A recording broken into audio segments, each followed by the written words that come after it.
That it was a war to liberate Uganda from tyranny, bad governance, and turmoil.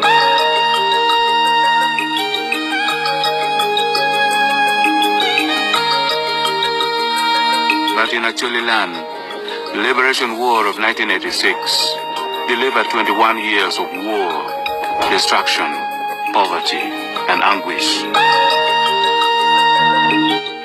In 1996, all the Acholi in the rural areas were ordered out of their homes within 48 hours into displacement camps. Within a short time, the homes and everything else they left behind were destroyed. In these camps, like gulags, poor sanitation, food shortage, and lack of medical facilities pushed upwards morbidity, maternal and infant mortality rates. In 2002, the military operation Iron Fist was launched. That it would flush out the insurgents from southern Sudan and pacify northern Uganda. Instead, a prohibiting backlash. Many lives were lost, thousands of hearts with property were destroyed, and more than 100,000 people were displaced from the camps into the streets of Gulu and Kipum towns. Nothing could have dealt a more severe blow to the pride, resilience, and heritage of the Acholi than the night commuter phenomenon.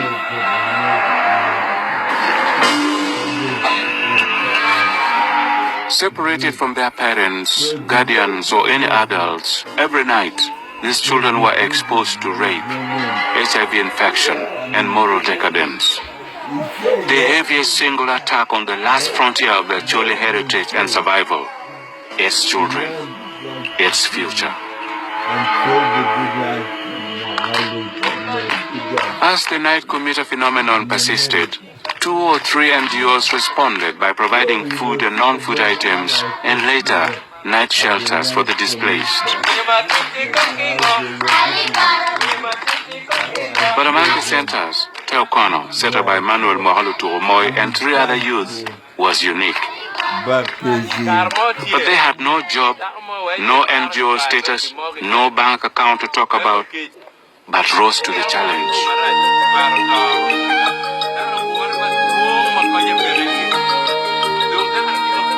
Bishop Baker Ochola is the most senior Anglican cleric in northern Uganda. Throughout the war period, he was based in Acholiland, the epic center of the war. When he came back from Japan. He was given some pocket money. But when he arrived home, he found that there were very needy children, more needy than himself. So instead of using this money, he took the money and really gave to these children by building them a shelter and started doing something for them. That has really impressed me very greatly. At least 600 children found protection and shelter here at Teokono every night, warming themselves at the fireplace and taking part in the storytelling before going to bed.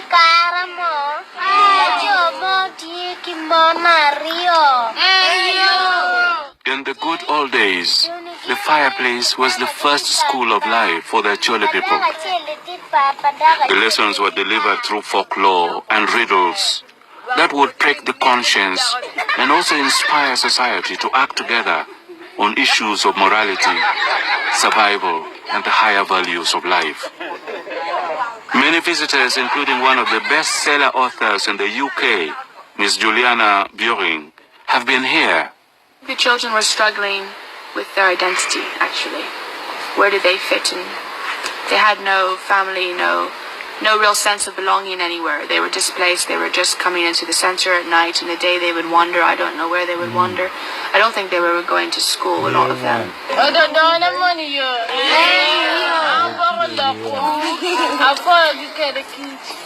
So there's a story of the mouse. He needed to go hunting for his dinner.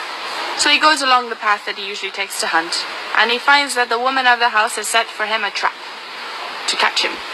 So he says, now I can't go hunting. Let me ask my friend the chicken to help me to remove this trap. So he goes to the chicken and says, my brother, please help me to remove the trap. The chicken says, no, I'm busy now, don't bother me. Go away. The mouse says, what can I do? So he goes to the goat, and he says, please, my brother, assist me to move this trap. And the goat says, I can't be bothered. I'm busy here eating grass. You ask the cow. So he goes to the cow and he says, now you are the biggest, you are the toughest and the strongest. You can easily just kick this trap aside for me. And the cow says, cow doesn't even answer, he just kicks the mouse all the way home. The mouse says, I'll go home without dinner tonight. He goes to bed. During the night, the old snake comes weaving along the path, doing his night dance. And he comes and he gets caught in the trap. And he starts crying, God, somebody help. And the mother of the house comes running out, now what is this, what is... And she puts her hand down there to find out, and she gets bitten by the snake. And she died that night. The next day, the elders of the village said, now we have to have a ritual cleansing. There's been a death in the house. So they slaughtered the chicken. And now the many people came, and they said, now we need to cleanse further. They killed the goat. Now when the funeral came around, the relatives, the family, the whole village came for this funeral. They all knew the woman. They had to have a lot of meat. They killed the cow. The moral of the story is, you need someone comes to you for help, you help him, because you don't know when that trouble's coming back around to bite you one day.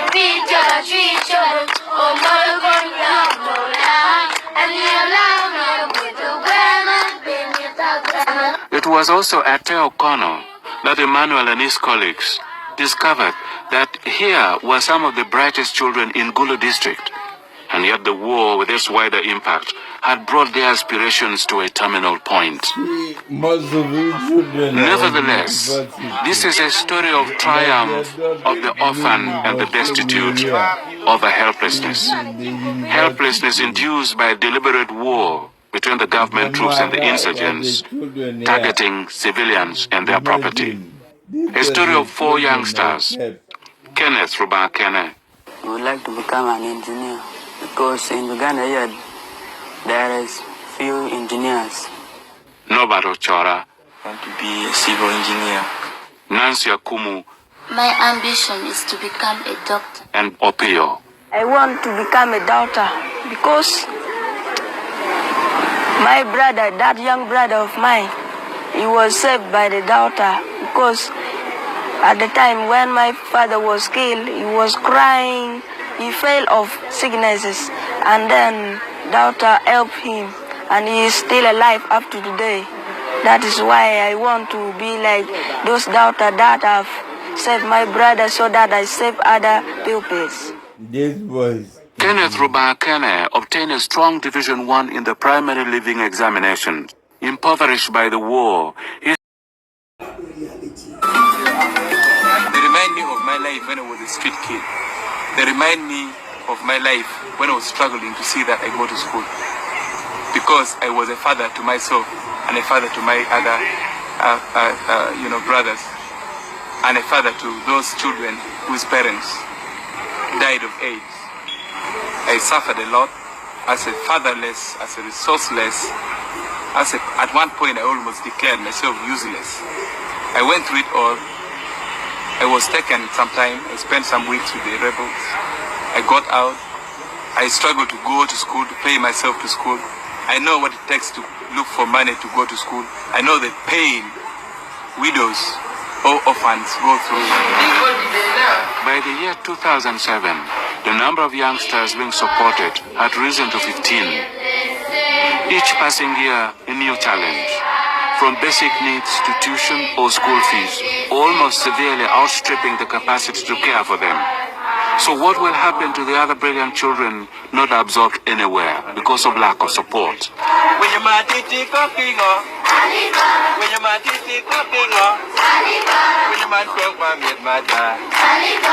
The perception of Emmanuel and Uyap is that the recovery of their children will depend first and foremost on their own initiatives.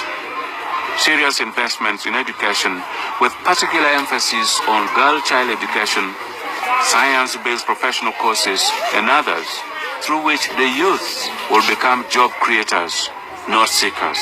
I believe that when the government come up with a policy that can give some kind of blanket support to the children bedeviled in this war, like for example bursary, students will be able to go to school. They will be able to advance to have professional studies like medicine, like law, like engineering. The year 2004 was